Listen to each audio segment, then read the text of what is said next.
Allah yang Maha Pengasih, Allah yang Maha Penyayang, Allah yang Maha Pemurah, Allah yang Maha Memberi, Allah yang Maha Mengabulkan, Allah yang Maha Hakim Bijaksana, Allah yang Maha Mengatur, maka pasti dan pasti akan terwujud keinginan kita untuk kita memohon, akan terwujud keinginan kita untuk kita meminta, yang sehingga dengan kita pasrah sepasrah-pasrahnya, yang dengan kita betul-betul taslim, tafwid kepada Allah Subhanahu wa taala, sebab Allah Maha mendengar, sebab Allah Maha melihat, sebab Allah Maha mengetahui, maka dengan kita berserah total kepada Allah Subhanahu wa taala, berserah dengan firman Allah yang berbunyi, ud'uni astajib lakum, doalah, mintalah kepadaku, aku akan mengabulkan permintaanmu. Kita juga pasrah total dengan firman Allah yang berbunyi, ana jalisu man dzakarani, aku akan berteman, aku akan menyertai orang yang senantiasa selalu yang mengingatku. Maka dengan keyakinan kita dengan ma'iyatul Maula Jalla Jalaluh, wa nahnu aqrabu ilaihi min hablil warid, Allah lebih dekat dengan kita daripada urat nadi, karena kita yakin semacam itu kita pun meminta dan memohon, ya Allah ya Arhamar Rahimin. Maka dengan 1001 permintaan kita, dengan 1001 hajat-hajat yang kita hajatkan agar didengar, agar diperkenankan oleh Allah, maka pasti dan pasti harus dengan kita mengikuti prosedur atau dengan prosedia yang harus kita lengkapkan, syarat-syarat yang harus terpenuhi. Maka kalau pada saat syarat-syarat yang dijanjikan, syarat-syarat yang ditentukan, syarat-syarat yang dipaparkan itu terpenuhi secara satu persatu, pasti dan pasti astajib lakum itu akan datang secara seketika. Jadi yang pertama itu adalah takwa Allah. Iyyaka na'budu, harus dengan kita na'budu terlebih dahulu, laksanakan perintah, patuh dan taat. Kalau kita pada saat ketika patuh dan taat tidak meminta pun, tak punya peluang waktu untuk kita meminta dan memohon, Allah akan kabulkan segala keinginan. Allah akan berikan apa yang terlintas dalam benak kepala Anda, apa yang kita inginkan. Allah akan kabulkan permintaan kita walaupun kita tidak memohon, walaupun dengan kita tidak meminta. Kenapa? Sebab la yakhfa alaihi khafiyah, tidak ada sesuatu yang tersembunyi dengan Allah Jalla Jalaluh. Semuanya nampak. Allah tengok ini anak perlunya apa, ini orang apa yang didambakannya, ini orang apa yang dihajatinya, ini orang apa yang dimohon, apa yang diminta. Kalau kita tidak melapor, Allah dah tahu. Jadi melapor tidak melapor, menceritakan tidak menceritakan, meratap tidak meratap tentang hajat-hajat yang kita hajati, Allah Maha mengetahui. Maka dengan demikian kita antara dua pilihan. Ini pilihan yang pertama, pilihan kita dengan ayat ud'uni astajib lakum, meminta dan memohon. Dan pilihan kita yang kedua, taslim dan tafwid, pasrah sepasrah-pasrahnya, macam seperti Nabi Ibrahim. Nabi Ibrahim pada waktu didatangi oleh malaikat Jibril dan ditawarkan tawaran, maka dengan jawaban daripada beliau, jadi kata beliau, amma ilaika fala. Kalau nak minta bantuan, minta pertolongan dengan kamu, maksudnya khitab kepada malaikat Jibril, tidak. Wa amma ilallah, tapi kalau minta permohonan, minta pertolongan, nusrah daripada Allah, ilmuhu bihali yugnin an su'ali. Ilmunya Allah tentang keadaan aku, itu tidak memerlukan aku harus meminta dan memohon. Itu pasrah. Apakah kira-kira tersalah kalau pada waktu kita berdoa? Sebab macam seperti Allah tak tahu. Kalau kita minta kesehatan, minta keapiatan, memangnya Allah tidak tahu kita tidak sehat. Memangnya Allah tidak tahu yang kita memang betul-betul berhajat. Memangnya Allah tidak tahu yang kita ada satu ancaman dan juga satu problem yang sedang kita hadapi. Allah Maha mengetahui. Jadi kalau dengan bahasa kurang lebihnya, untuk apa lagi dengan kita mengeluh? Untuk apa kita mengadu pada Allah Jalla Jalaluh? Sudah Allah Maha mengetahui. Kenapa kita meminta dan memohon? Sedangkan apa yang kita mohon, apa yang kita minta, itu ternyata Allah Maha mengetahuinya. Jadi baik itu dengan cara yang pertama, pasrah total, tauhid dengan tawakal. Setawakal-tawakalnya. Kemudian yang kedua, dengan kita memohon dan meminta. Kenapa? Untuk menunjukkan kehambaan kita. Betapa kerdilnya kita. Betapa lemahnya kita. Betapa miskinnya kita. Betapa berhajatnya kita. Betapa perlunya kita. dengan anugerah dan juga dengan riayah, perlindungan, penjagaan daripada Allah Jalla Jalaluh, maka berdoa dengan menundukkan pandangan, dengan menundukkan kepala, itu betul-betul dengan kita menampakkan ubudiyah kita sebagai seorang hamba yang kerdil, yang lemah, yang tidak punya sumber dan kekuatan, pasrah kepada Sang Pencipta yang maha hebat, yang maha agung dan juga yang maha menata, yang maha memberi dan juga yang maha mendengar atas segala ratapan, rintihan dan juga permintaan daripada hamba-hambanya. Kita sekarang beranjak kepada dua rangkaian, satu ayat, yang kedua hadis. Yang tentunya kita sudah mengenal kira-kira hadis yang mana, ayat yang mana yang bakalan akan Abi kongsikan kepada para hadirin. Ayat yang Abi maksudkan adalah firman Allah yang berbunyi, wa may yattaqillaha yaj'al lahu makhraja wa yarzuqhu min haitsu la yahtasib wa may yatawakkal 'ala Allahi fahuwa hasbuh innallaha balighu amri qad ja'ala Allahu likulli syai'in qadra. Jadi yang pertama, wa may yattaqillah, barang siapa bertakwa kepada Allah, yaj'al lahu makhraja, Allah akan berikan kepadanya jalan keluar. Ada hubung kaitnya tak dengan pembicaraan yang kita bicarakan tadi? Syarat yang pertama, na'budu, takwa kepada Allah. Syarat yang keduanya, walayan suranallah, nusrah, membela agama Allah. Syarat yang ketiganya, jaga hukum hakam Allah, jaga perintah Allah, jauhi larangan-larangan yang dilarang oleh Allah Jalla Jalaluh. Tidak ada ketentuan takdir apa yang kita akan dikabulkan. Jadi kita ingin beramal, baik beramal dengan menelusuri, merealisasikan isi makna kandungan daripada ayat, atau beramal dengan membaca ayat itu sendiri berkali-kali. Itu kalau dalam bahasa orang tua disebut dengan ayat 1000 dinar. Ayat 1000 dinar. Wa may yattaqillah, dan sesiapa saja, man di situ umum. Wa may yattaqillah, sesiapa yang bertakwa, modalnya takwa, kuncinya takwa.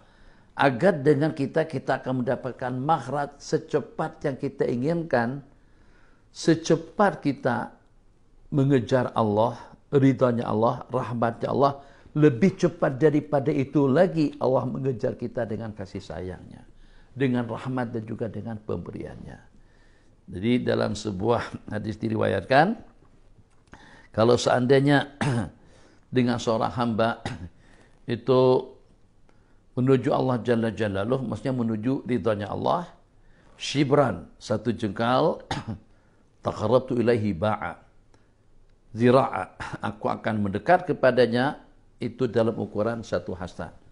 Wa idza taqarraba ilayya zira'an taqarrabtu ilaihi ba'a. Kalau dia mendekatkan dirinya kepadaku dengan ukuran satu hasta, aku akan mendekatinya dengan ukuran satu depa.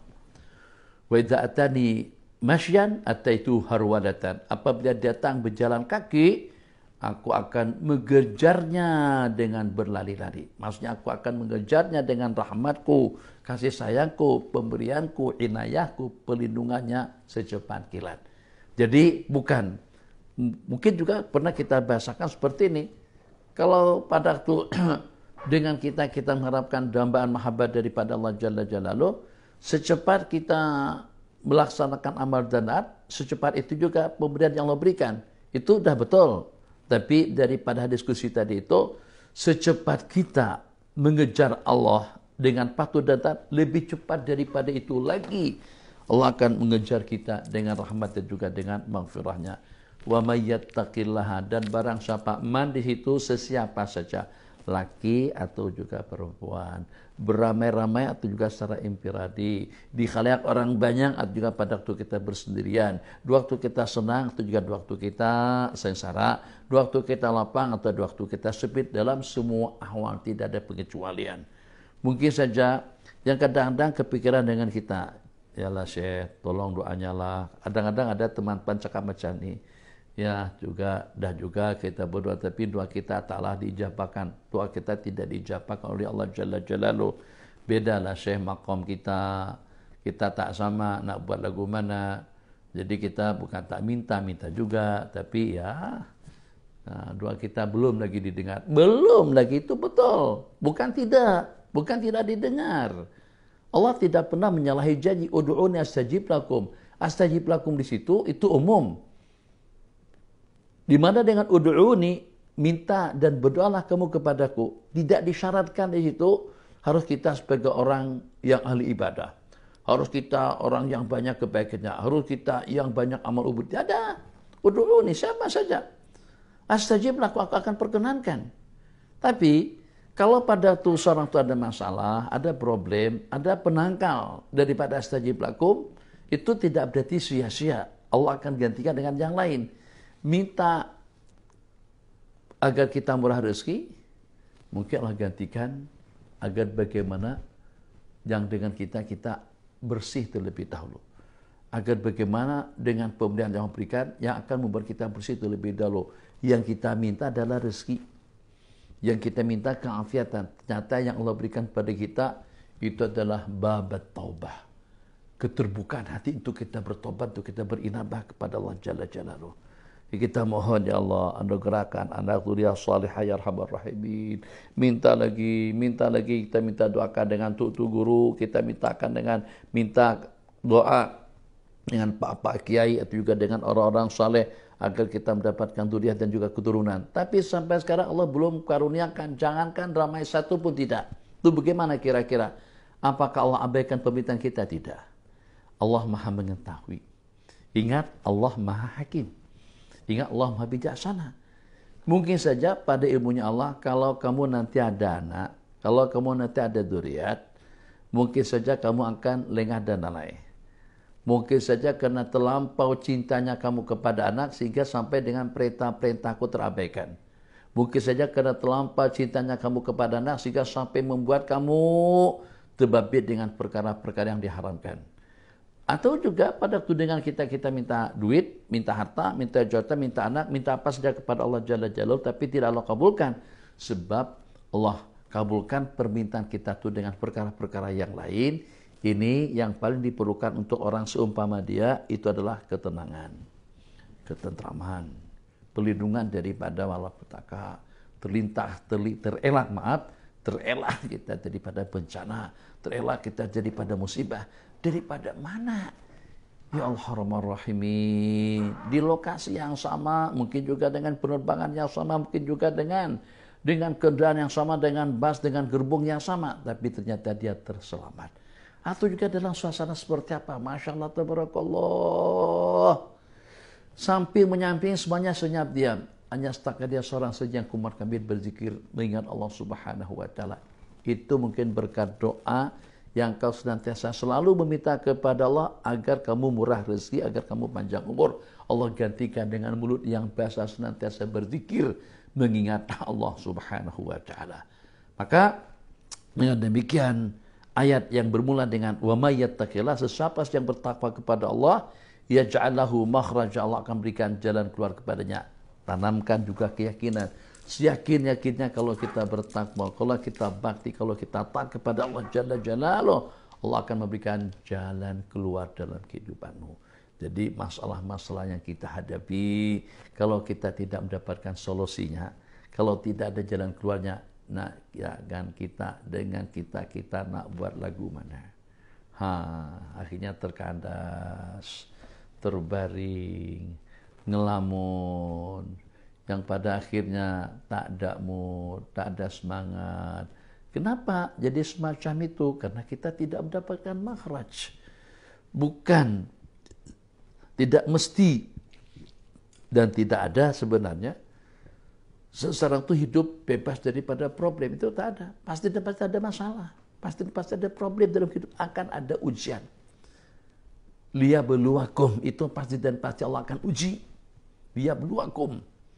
Tapi ujungnya ayyukum ahsanu amala. Siapa yang paling bagus amal perbuatannya. Jadi kalau seandainya dengan kita tidak ada makhraj, gimana? Kita tidak dapat bayangkan. Alhamdulillah, Masya Allah, tabarakallah. Rupa-rupanya itu hikmahnya.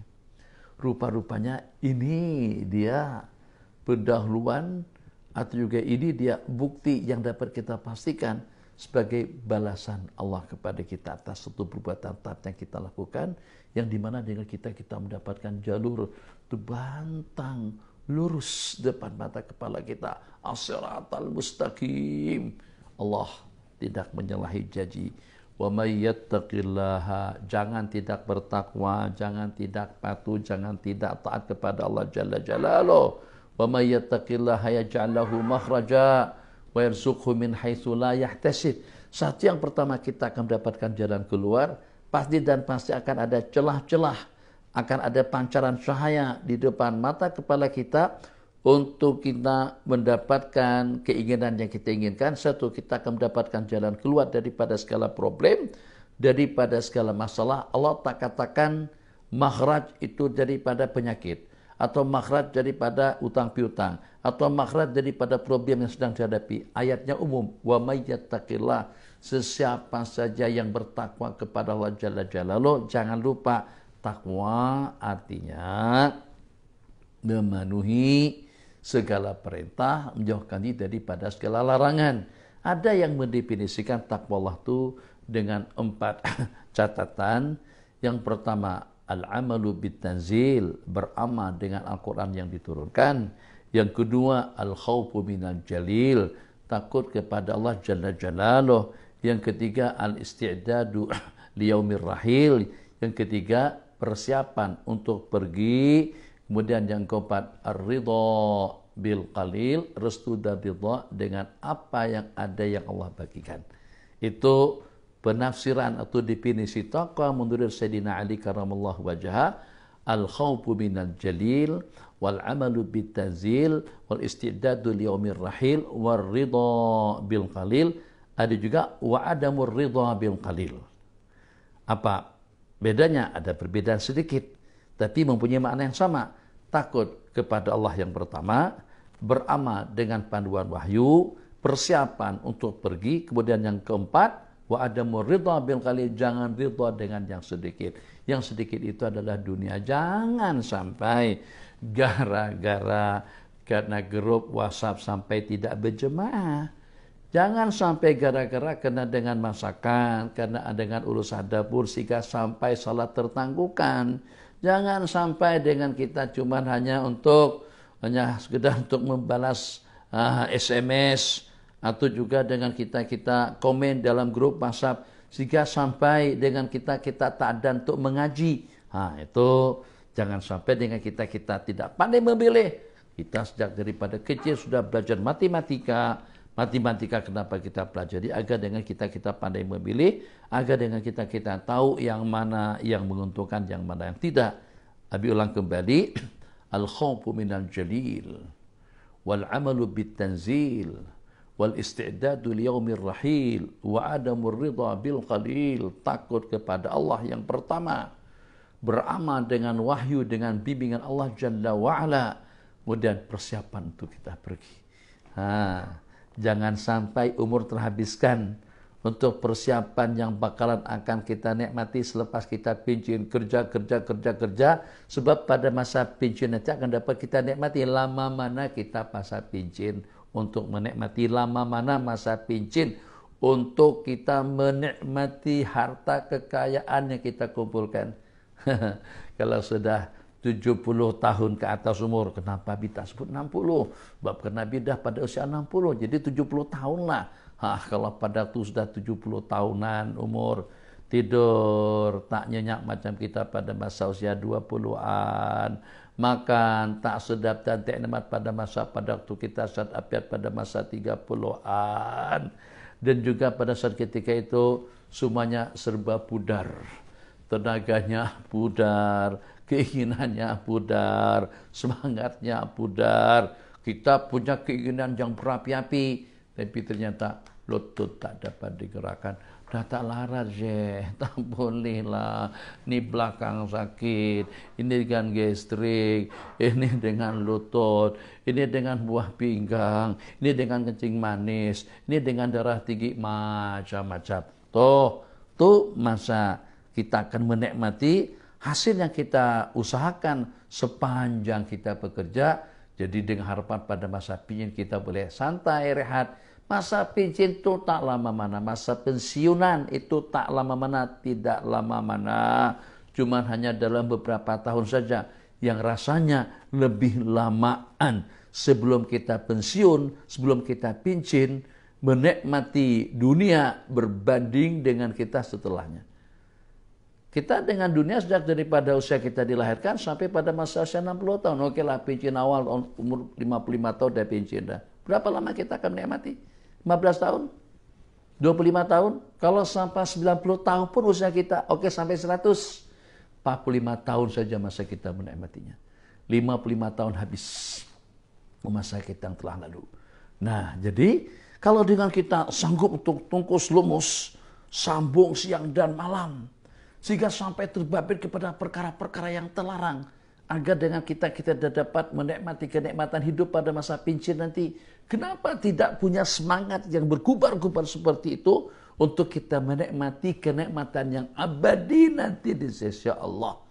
Di dalam kubur saja dalam berapa lama kita menantikan masa kebangkitan? Dalam kubur saja beribu-ribu tahun tidak ada kepastian.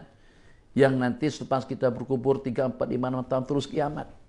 Itu tak ada kepastian seperti itu. Petanda-petanda memang sudah lengkap dan komplit. Tapi petanda-petanda yang besar yang 10 itu belum ada satu lagi yang berlaku. Apakah kira-kira dengan kita akan senasib dengan mereka-mereka yang sudah berkubur sejak pada beberapa ratus tahun yang lalu? Atau dengan kita dengan nasib yang berbeda? Itu tidak ada yang mengetahuinya. Sehari pun di dalam alam kubur itu sudah mampu. Kalau seandainya derita dengan jepitannya, dengan ceritanya, sudah mampu untuk menyapu kenikmatan di sepanjang hidup di dunia. Pikir masa penantian yang panjang. Jangan tidak terbabit. Agama jangan diolok-olok. Mungkin besok tajuk perbincangan kita dengan iman dan yakin. Ini mereka-mereka yang mengolok-olok agama, hukum hakam, mengolok-olok wahyu yang diturunkan, atau juga dengan hadis-hadis yang diriwayatkan. Jangan sampai kita tidak bertakwa kepada Allah Jalla Jalaluhu. Jangan sampai kita tidak patuh. Patuh yang pertama, pada waktu kita beramal dengan 2 sayap takwa Allah, tadi daripada Sayyidina Ali, itulah 4 perkara yang disyaratkan.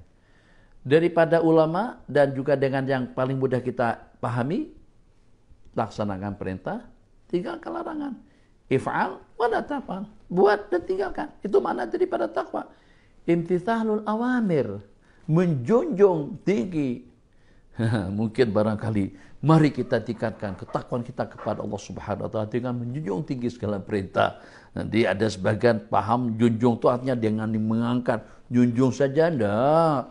Bukan setakat dijunjung tapi dikerjakan, dilaksanakan, dilakukan. Taat dengan segala perintah, laksanakan segala perintah, jauhkan diri daripada segala larangan. Itu makna daripada takwa Allah Jalla Jalaluhu.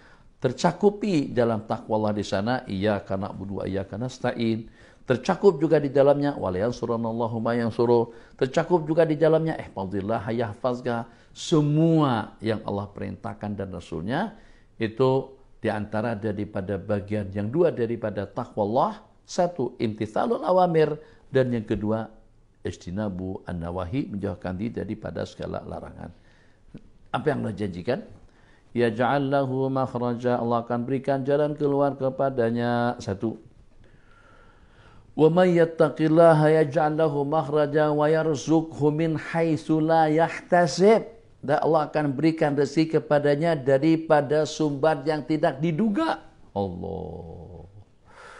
Ahbabana fillah, para pendengar semuanya, santri, wa yarzuqhu, di situ rezeki itu adalah bermacam-macam. Ada dengan seorang ngajak Imam Malik untuk banyak-banyak ibadah.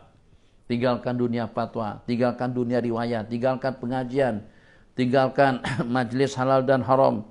Banyak-banyak puasa, banyak-banyak zikir, banyak-banyak sholat, banyak-banyak ibadah. Apa kata Imam Malik pada orang yang mengajak beliau untuk beribadah tadi itu, untuk menjadi seorang nasik, jadi seorang abid?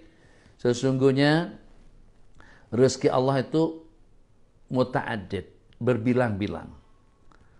Macam-macam bentuk. Rezeki dalam bentuk kesehatan, rezeki dalam bentuk keuangan, rezeki dalam bentuk anak, ketenangan, ketentraman, ibadah, zikir, tasbih, tahmid, ubudiyah kepada Allah Jalla Jalaluhu. Rezeki Allah dalam bentuk pelindungan, rezeki Allah dalam bentuk kedudukan, rezeki Allah dalam bentuk doa yang mustajab, Rezeki Allah dalam bentuk ibadah dan pengaruh. Rezeki Allah daripada sudut apa saja. Dari sudut kita senantiasa damai dan tentram dalam kehidupan. Tak pernah kita keluh resah. Rezeki Allah dalam bentuk kita Allah berikan sifat wara. Sifat wara itu artinya dengan kita terelak daripada perkara-perkara syubhat. Sekarang orang sudah tak kisah. Jelas-jelas haram pun dipatwakan halal. Jelas-jelas terlarang pun dikatakan atau juga dipatwakan boleh. Remang-remang masih dengan argumentasinya. Itu ternyata sudah ambil pasti. Bagaimana diponis, bagaimana dipatwakan, bagaimana diperkatakan. Sedang ada masih belum pasti. Itu belum lagi dibuat kaji selidik dengan debat. Dengan diperdebatkan, dengan dimudzakarahkan antara sama ulama. Sudah dikeluarkan statement. Sudah dikeluarkan pernyataan. Tak lama kemudian nanti diralat pendiriannya. Enggak begitu. Kaji dulu, kita pelajari dulu. Itu juga satu nikmat daripada Allah Jalla Jalaluh, termasuk daripada rezeki yang dengan kita tidak sembarang keluarkan fatwa. Kita tidak sembarang keluarkan pandangan dan pendapat. Memangnya kita maksum, sehingga dengan kita beranggapan pendapat kita lebih Allah diterima daripada pendapat yang lain. Selama tidak ada jaminan, maka Anda juga kena dengar, kena raikan, kena hargai pendapat-pendapat yang berbeda daripada orang lain. Nah, disinilah yang paling ketara dengan Wahabi dan Salafi. Mereka senantiasa merasa pendapat mereka itu macam seperti mutlak kebenarannya. Jadi mereka maukan kita nih seperti pendapat mereka. Ada beberapa statement yang lalu tentang Muhammad bin Abdul Wahab, Rustum yang hak Romawi yang hak. Enggak. Kita bukan berbicara tentang Muhammad bin Abdul Wahab yang pada abad kedua ketiga itu. Muhammad bin Abdul Wahab yang pada abad yang ke-12. Muhammad bin Abdul Wahab yang berguru dengan Imam Sulaiman Al-Qurdi dan juga dengan beberapa ulama Madinah, itu yang kita maksud. Yang dipaparkan dalam sejarah atau dalam kitab Tarikh Najd, Fi Akhbar Najd, atau juga dengan kitab-kitab yang seumpamanya dibahas luas, dipaparkan secara tuntas di dalam kitab-kitab sejarah, di antaranya daripada kitab yang membahas tentang pergerakan daripada Salafi atau Wahabi dengan Muhammad bin Abdul Wahab sampai beberapa tahun kemudian. Itulah kitab Khulasatul Kalam Fi Akhbar Umara'i Baitillahil Haram.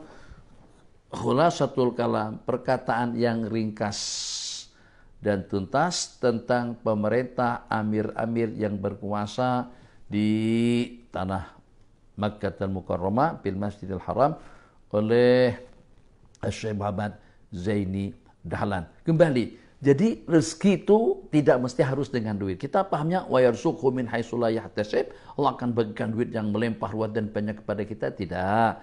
Rezeki itu kita boleh hidup wara. Kita boleh hidup zuhud. Kita senantiasa selalu berzikir. Rezeki Allah berikan anak yang ramai.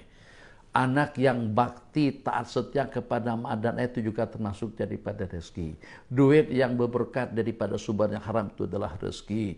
Taat dan ibadah kepada Allah itu juga ada rezeki. Perlindungan dan penjagaan itu juga adalah rezeki. Min haitsu la yahtasib. Bagaimana dengan dia boleh terselamat? Bagaimana dengan dia boleh terelak? Sebab Allah memberikan keselamatan, kesejahteraan atau juga rezeki. Pemberian yang Allah berikan kepadanya sumbernya daripada min haitsu la yahtasib, daripada jalur, daripada tempat atau juga daripada keadaan yang tidak diduga. Jadi itu dengan 1000 dinar. Waktu kita sudah telajak sedikit, 2 menit saja dengan hadis. Seperti itu juga bentuknya hadis yang diriwayatkan, man lazimal istighfara, barang siapa senantiasa selalu beristighfar, ja'alallahu lahu min kulli hammin faraja wa min kulli dhiqin makhraja wa yarzuqhu min haitsu la yahtasib. Ada kesamaannya dengan hadis di sini. Beristighfar itu salah satu daripada bagian takwa. Kalau takwa itu umum, istighfarnya khusus. Orang yang melazimi istighfar, jangan tidak istighfar. Jadi sambil drive, mandu, astagfirullahaladzim, astagfirullahaladzim, astagfirullahaladzim. Bukan 10 istighfar terus nak minta ada dengan doa dikabulkan, mana boleh. Yang kita inginkan itu suatu perkara besar. Yang kita harapkan jawatan yang kedua kan istighfarnya cuma hanya sekali 3 kali. Astaghfirullahaladzim alladzi la ilaha illa huwal hayyul qayyum. Boleh kedua-duanya. wa atubu ilaih. 3 kali. Dah. Itu bukan mulazamah. Mulazamatnya subati. Kalau nak paham mulazamah dengan istighfar itu macam mana cara kita memahami dan mengamatinya, itu seperti mulazamah kita dengan handphone. Arti mulazamah itu artinya apa saja dalam bahasa Melayu, berkekalan, senantiasa selalu. Jadi kalau 3 kali itu belum mulazamah. Mulazamah itu macam mana? Macam seperti kita dengan handphone. Tidur dengan handphone, tandas bawa handphone, pergi bawa handphone, urusan dengan handphone, ke masjid bawa handphone, surau bawa handphone, pergi ke pasar bawa handphone, ke mall bawa handphone, tak pernah pisah daripada handphone. Itu namanya mulazamah.